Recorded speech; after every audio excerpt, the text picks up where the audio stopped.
Welcome to Fluent Phonics. Today, we will learn how to pronounce the word furnishing. Furnishing. Furnishing. Furnishing.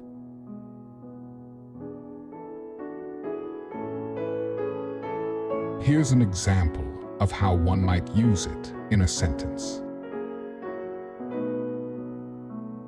The furnishing in the room consisted of a sleek leather sofa, a glass coffee table, and a plush area rug.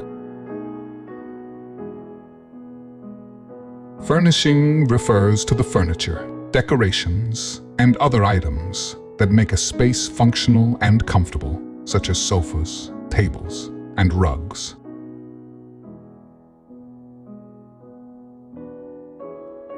Thank you for your time.